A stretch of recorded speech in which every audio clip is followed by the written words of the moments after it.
Okay, so thank you for joining us today, and welcome to our viewers, anybody who might be watching us online as well.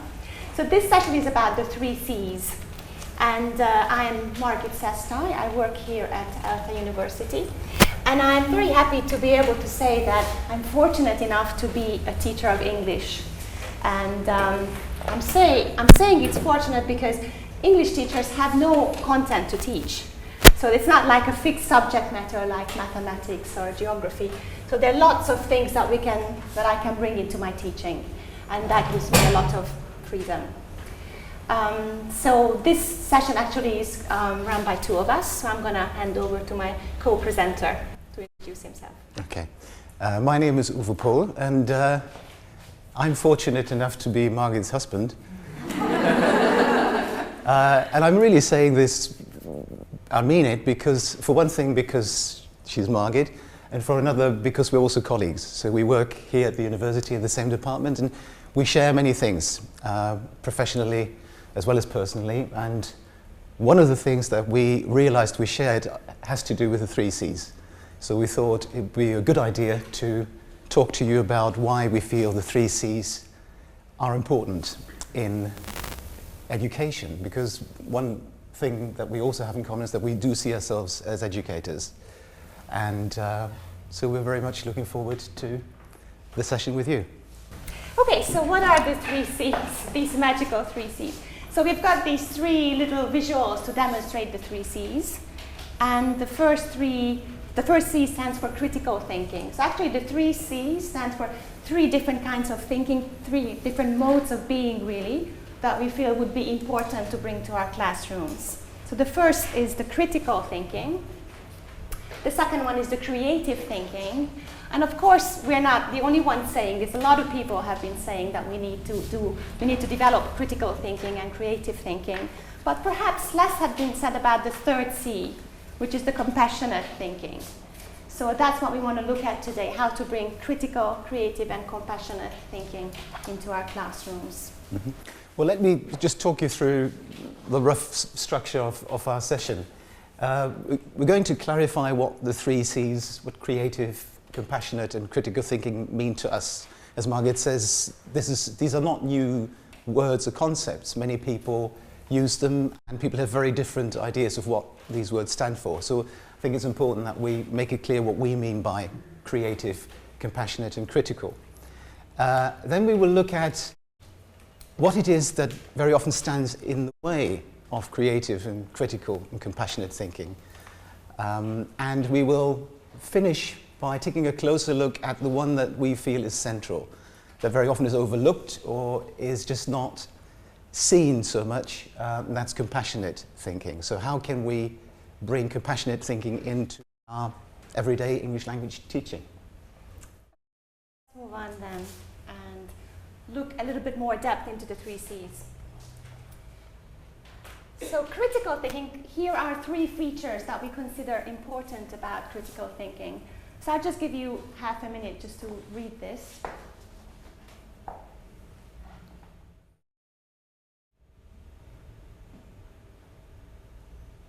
And what I'd like to highlight is maybe this questioning stance, this questioning attitude. So questioning against taking social conventions for granted. So really asking questions about why we do things the way we do them. For example, in our educational settings, why we have our classrooms the way we have them, why do we have students often sitting back to back in rows? Is that really the only way? Is that the way to teach? Or what is that really saying about what we consider important about education? In Hungary, a university student is called a hallgató. And hallgató literally means a listener. So that also shows that really our conception about education is that you learn by listening. Now you do learn by listening, but there are lots of other ways. So maybe that's something to be questioned as well, this belief that the way to learn is just by sitting and listening. This is still in the transmission mode of teaching and learning. Okay, we move over to the creative side of things. Have a quiet read just for a moment. A nice echo. Hello, echo. The problem with creative thinking is that very often people have a sort of Da Vinci reflex. You know, you ask them about creativity, they think it's all about drawing wonderful things and being able to sing and architecture. And we feel that they're missing a very important part about small c, very basic creativity forms. For me, in particular, playfulness, feeling free to express even half-baked ideas is something that everybody can do. We all have ideas, our students have ideas. And to ensure that there is a climate where this can come out and they feel free to share those ideas is a very fundamental way in making them feel that they can be creative. Okay, and yeah, the third one then.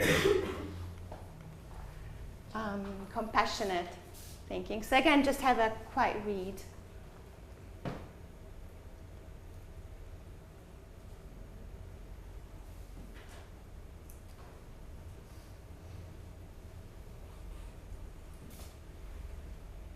And again, the one I'd like to highlight is the first one, this being able to decenter, to rise above our egocentric perspective. Of course, it's extremely hard. It's easy to say that, but very hard to do. But I think that relating that to what we do in the classroom every day is just really, really listening to our students.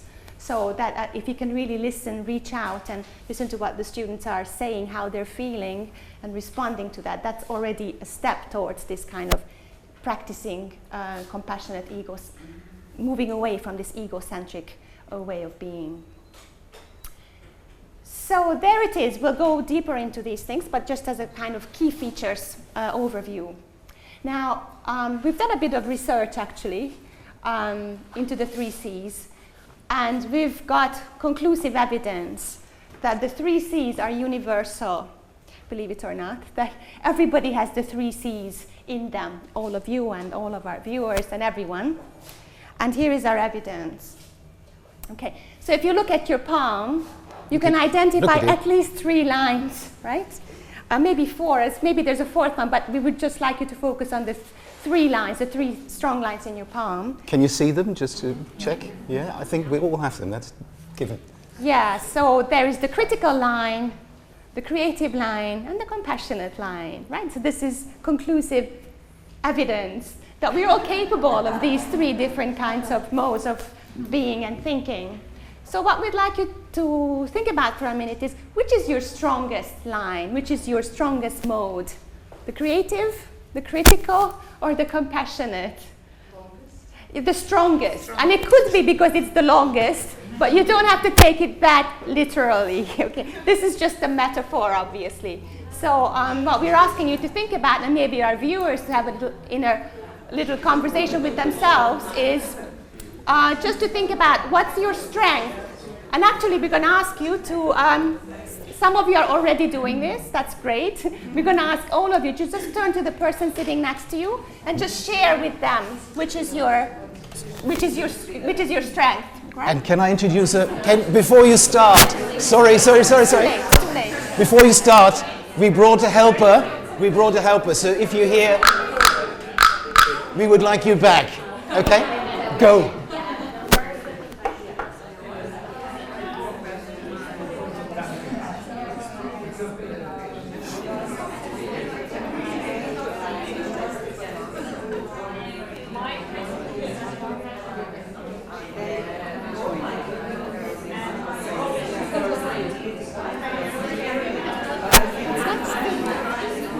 Our viewers can hear us, I think.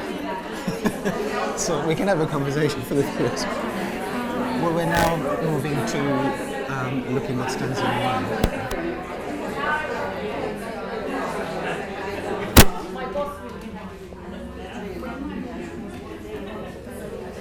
I think you take it.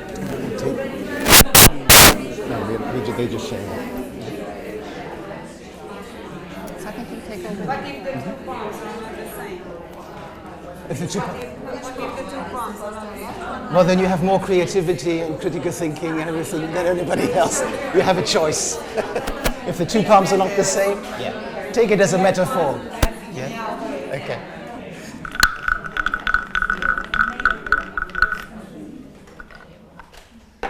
Thank you. Well, there was some good talk going on, so we have a feeling, yes, you have something to share around the critical, the compassionate, and the creative. The interesting thing for us, for Margit and me, has been what then stands in the way of actually bringing that out or helping students to develop critical and creative and compassionate thinking. And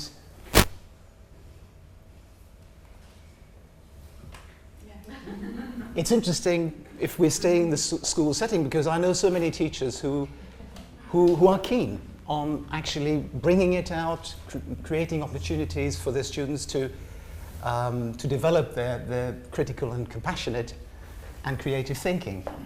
Now, if you have a look at this, it's a pretty typical around the world classroom setup. Yeah? You can't see it here, but and this teacher, well-meaning, addresses the class and says, I expect you all to be independent, innovative, critical thinkers who will...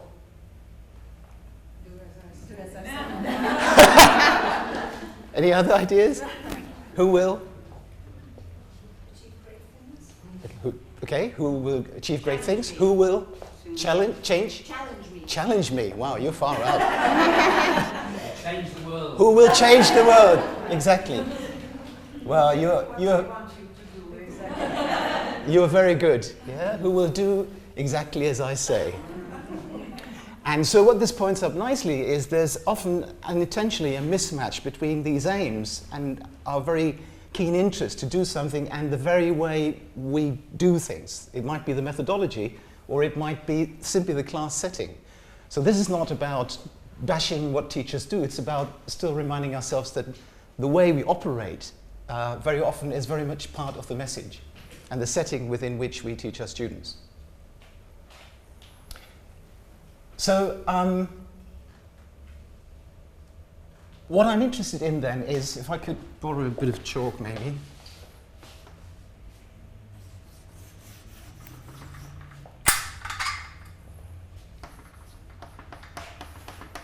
What stands in the way?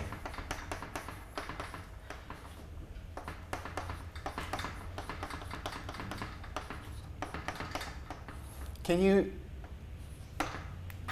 help me summarize that? So if you throw some keywords at me, what stands in the way of promoting, developing critical, creative and compassionate thinking? From outside, expectations. By outside you mean? Institutional? Yeah? It's also, but Okay. government, our boss. Good. I'll put you outside because now we know what you mean. Yeah? Outside expectations.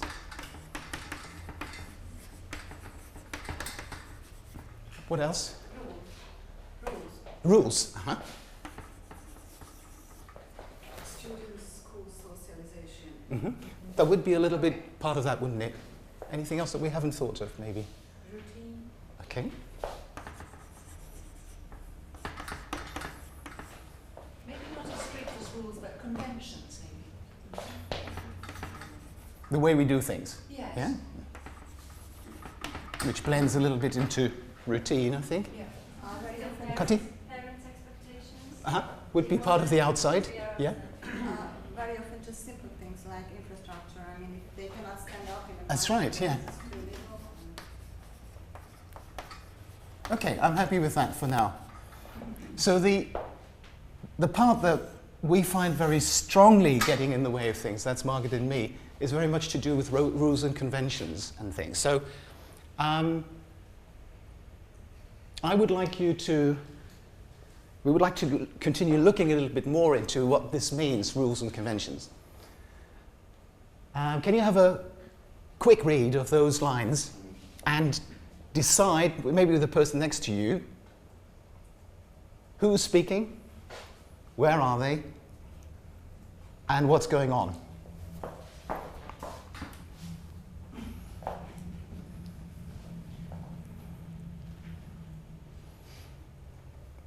Remember half-baked ideas? Yeah, feel free to share some half-baked ideas, just gut level, with the person next to you. No grades this stage, gentlemen. Just take a stroll. There it is. Left, right, red, light, left.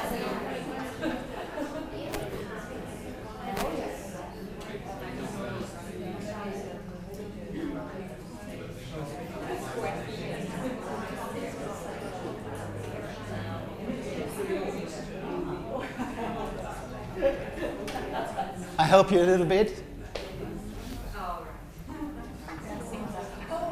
Now something's happening.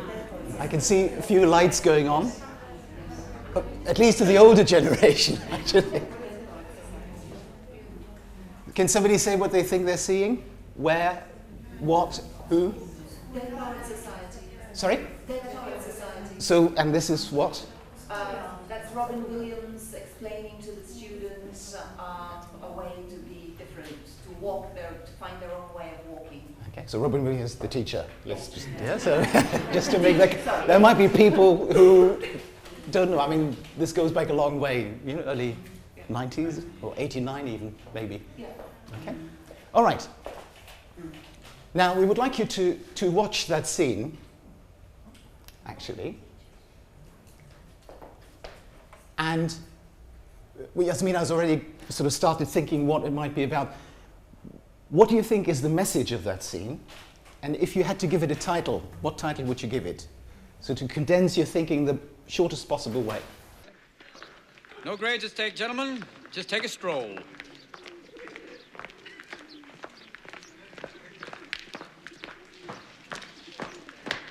There it is.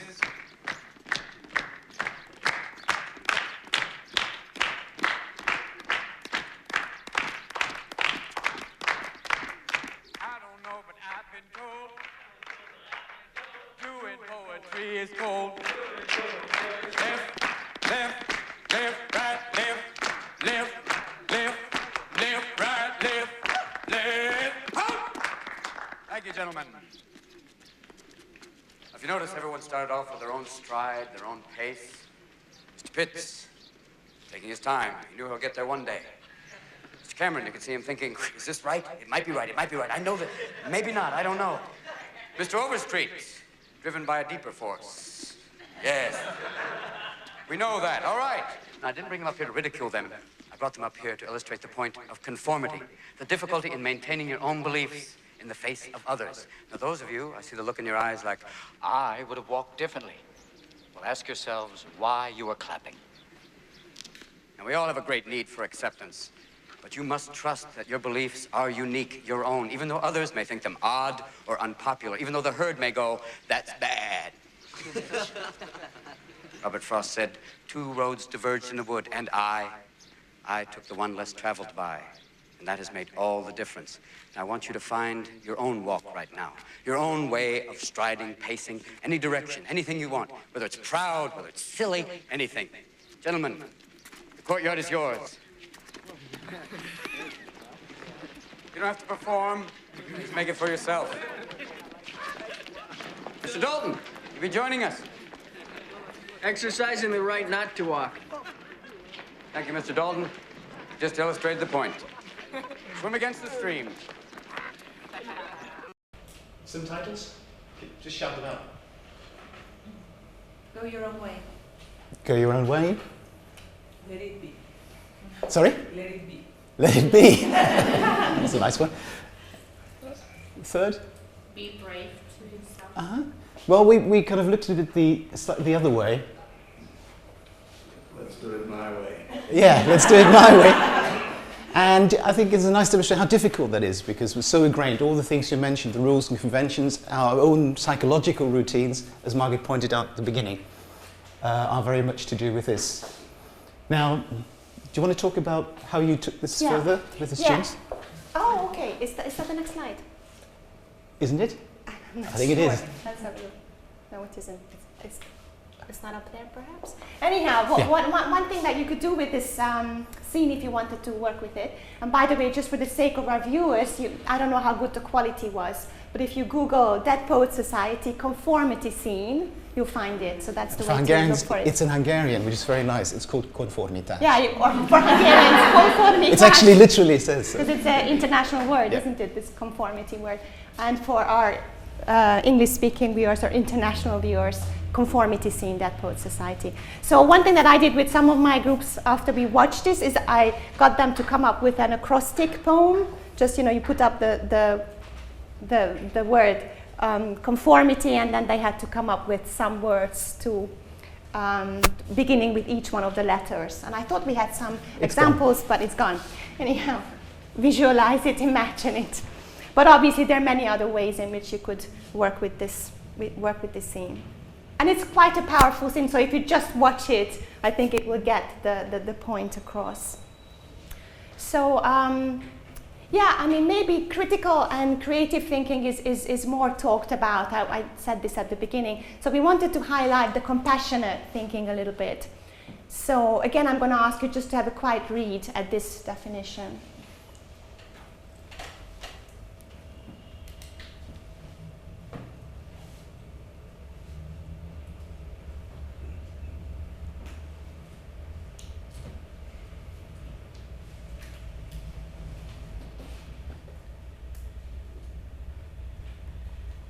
And what I'd like to highlight is that compassion is sort of like empathy and also taking action. So empathizing, sort of reaching out, and even if we can't fully feel what the other person is feeling that we're empathizing with, but we're trying, we're reaching out to them, and then wanting to take some action, do something about, let sort of our feelings be like the engine or the motor for taking action. So the next activity is a little bit going to work with compassion, and here's an example. So there was one example of this acrostic poem. So this was closed, oppressive, needs followers, order, rules, mindless in truth, yes, yes, yes. So that was one acrostic poem that a group came up with. Yeah, so back to compassion. Actually, everybody has compassion in them. We're all compassionate beings. And it's quite easy or natural to be compassionate for our kind, for our family, our friends, our pet, our social or cultural group. So that's in us, that's natural. But our compassion can at times be selective. And that's where a lot of the troubles come from. All these issues of cyberbullying, hate mail, loneliness, that our compassion is actually selective. So what we need to do, and racial hatred. What we need to do is kind of like to widen our circle of compassion. And we thought that this is a nice image, but we didn't come up with this. Actually, it's Albert Einstein who talked about this and said that what we need to do is to widen our circle of compassion. And we really like this phrase and the image as well, that we are able to not just empathize and feel for the ones we love, the ones close to us, but the other, the different as well. Then that will make a big difference. Okay. All right. Now, there's still the question of how we as teachers can actually help ourselves and the students to widen the circle of compassion. And in this context, we thought of a story that Margit and I both like very much, and which we thought we'd like to share with you. So in order to do the proper thing, before you hear the story, let's have a little bit of a lead-in. And can you decide with the person next to you very quickly who's A and who's B? So find someone who is A, who's B next to you. Yeah? I don't know what you will do if you're three. Then only one, you can watch Kinga, that's okay, yeah? So, done? Okay. A's, can you close your eyes? You're safe, don't worry. Just close your eyes, enjoy the moment of, and open them again when you hear froggy, okay? When you hear the little frog sound, okay? Everybody's eyes closed, who's A? Good. Now, B's, I would like you to describe this illustration of the story to your A's. So have a look at this illustration, and while they have their eyes closed, can you describe what you see? Go.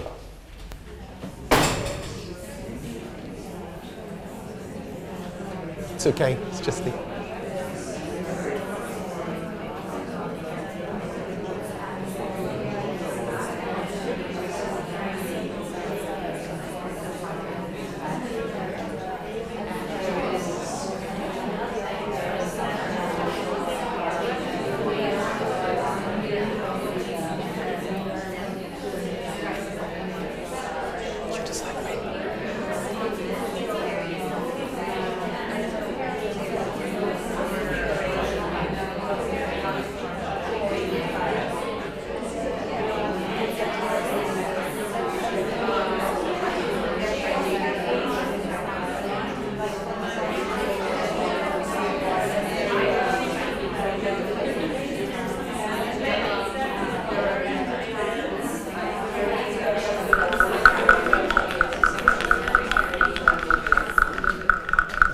Thank you.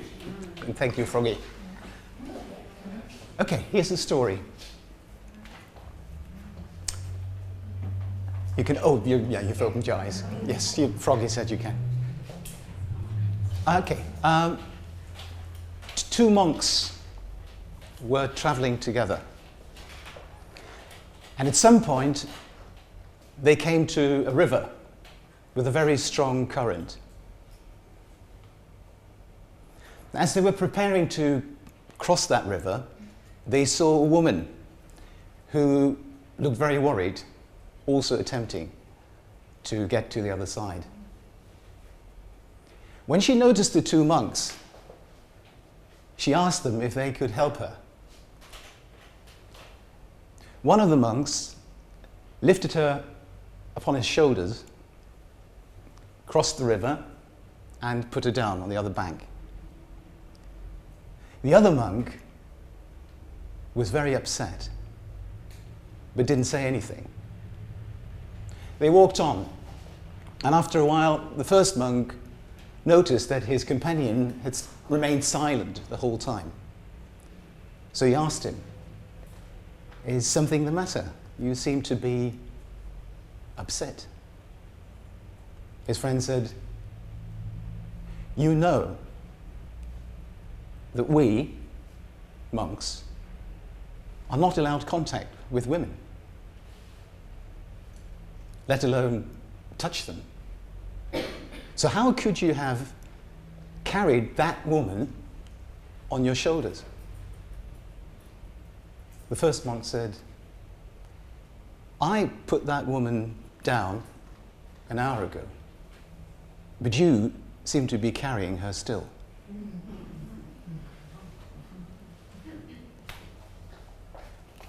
Okay, so again, just for the sake of our viewers, if you want to find this story, it's called The Two Monks, and you can Google it like everything else these days. You can find it on the internet.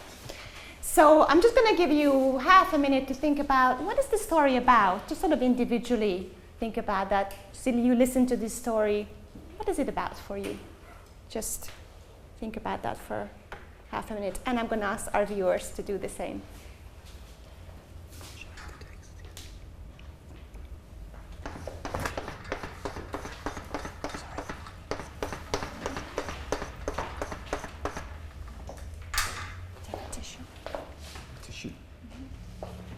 Anybody who's got a tissue? I don't have tissue. Excellent. Thanks a lot.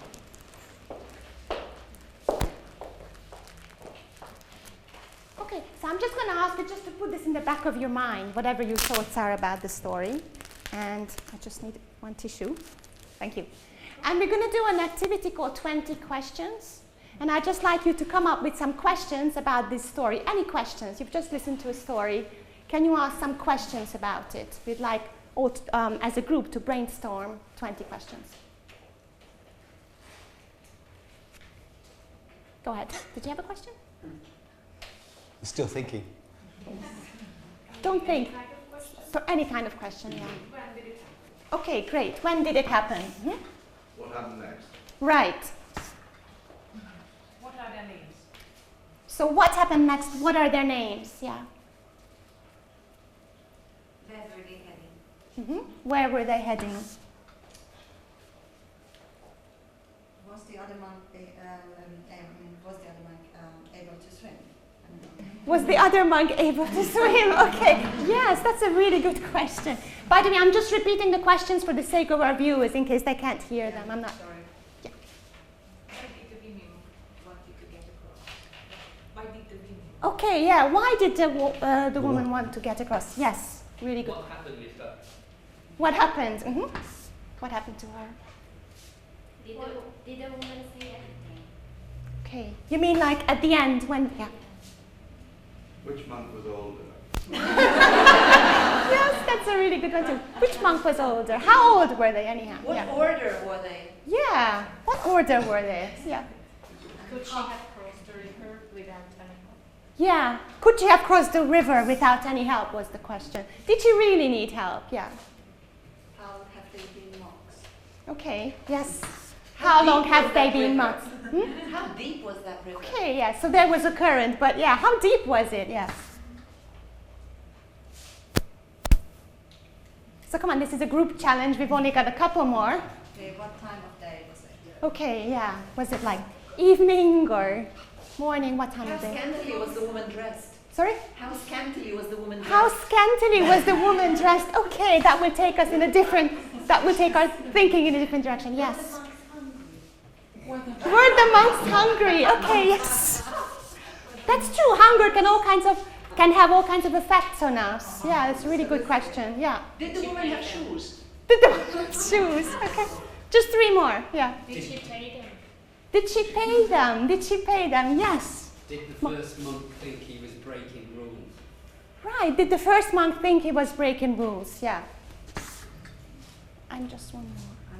And were they able to settle the disagreement in the end, with the 2 months? Were they able to settle the disagreement? Yes. Okay. Great. So I'm just going to give you 1 minute now that your mind has been a little bit activated, hopefully, just to turn to your partner or the person you were talking to before and just tell them, what is this story about? Just take a minute to share that with them. What do you think the story is about?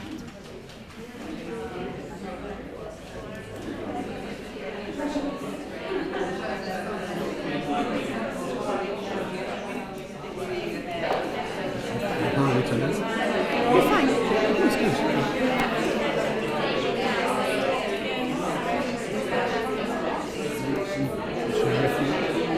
It's time for them to say what they think it is about. And then you've got the bus stop.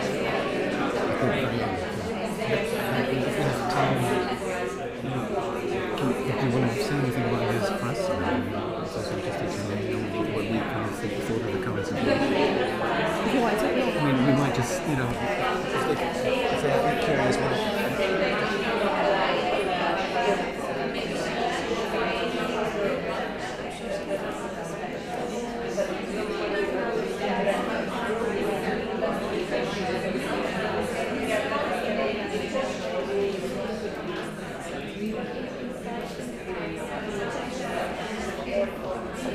Move it on now so that otherwise when they stop it doesn't make sense.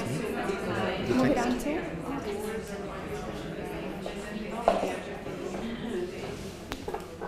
Okay, well, you've already stopped, but probably will make the sound anyhow. So would anybody like to share their interpretation or whatever thoughts it raised for them? What was the story about for you? We were thinking that probably one of the possible interpretations that you have to create, you have to think creatively. You shouldn't just sort of get stuck in one interpretation of the story, but come up with other possible interpretations, not just stuck on the rule that this is how it should be done. And the other thing is that you have to be flexible, sometimes break the rules, think outside of the box. Right. So sometimes I'm, again, just repeat. I don't know, can our viewers hear this or do I need to repeat? Yes. They can hear it. Okay. Then I don't need to repeat. There's a mic. Okay, great. Then somebody else.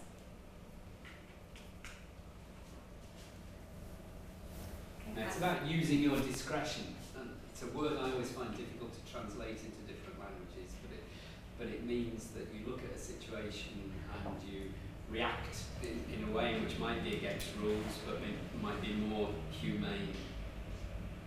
So using your discretion when it comes to rules and conventions.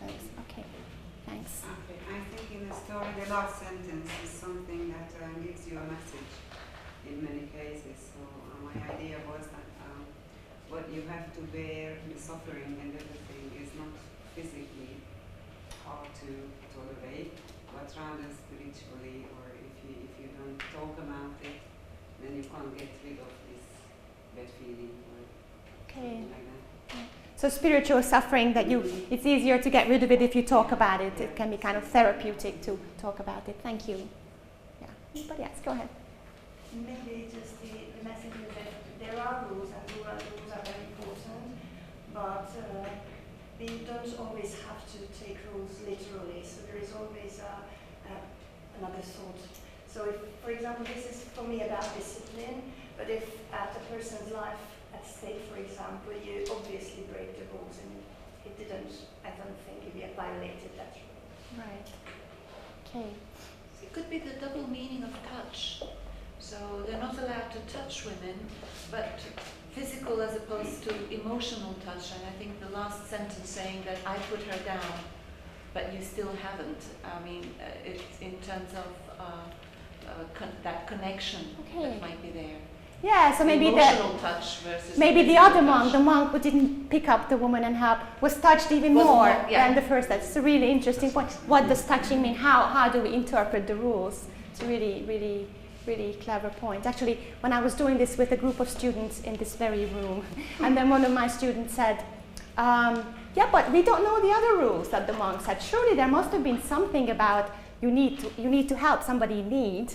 So we don't always have one rule. We always have many rules, and we need to see the big picture.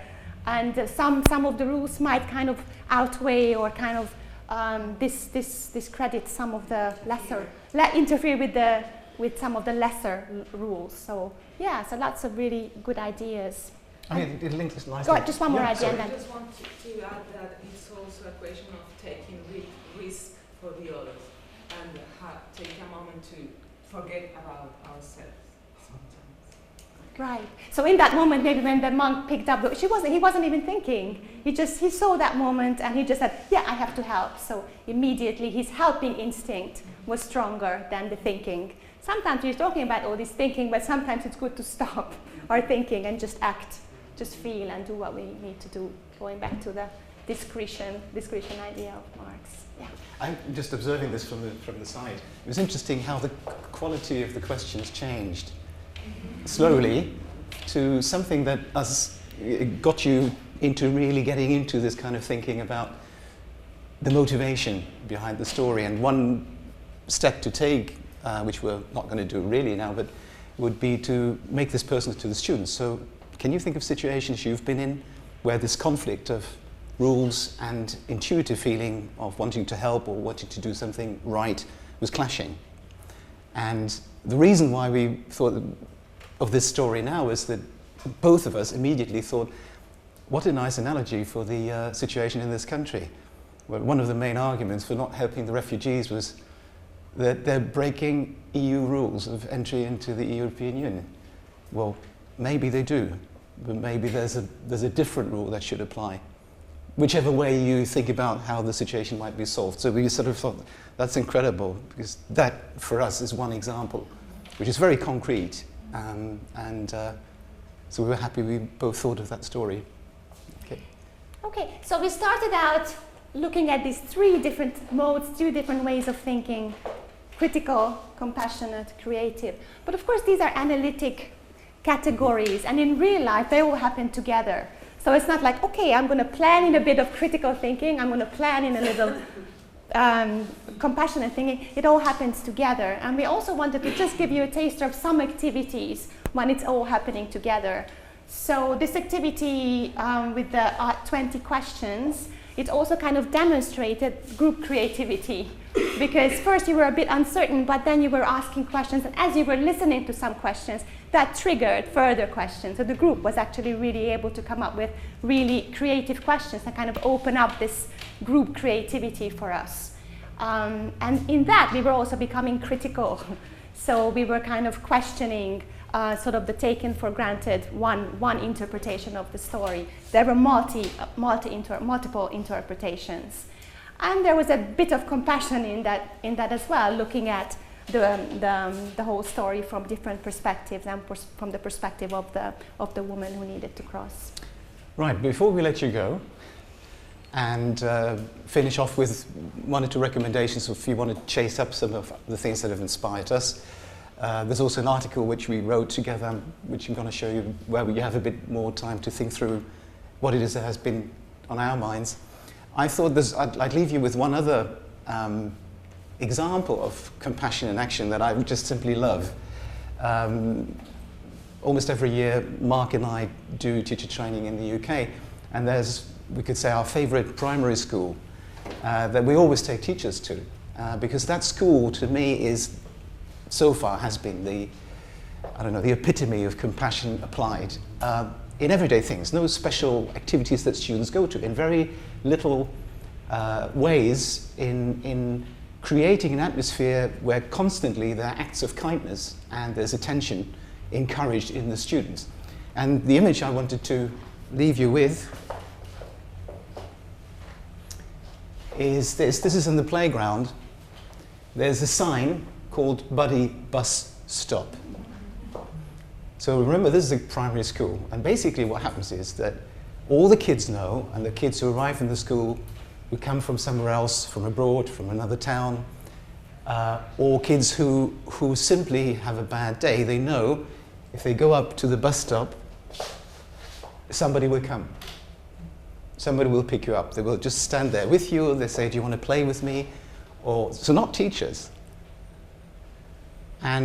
Or they say, you know, are you okay? What is it? Can I help?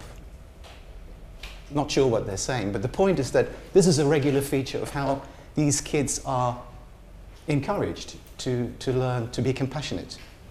And it doesn't take a lot, just a bit of thinking and a sign.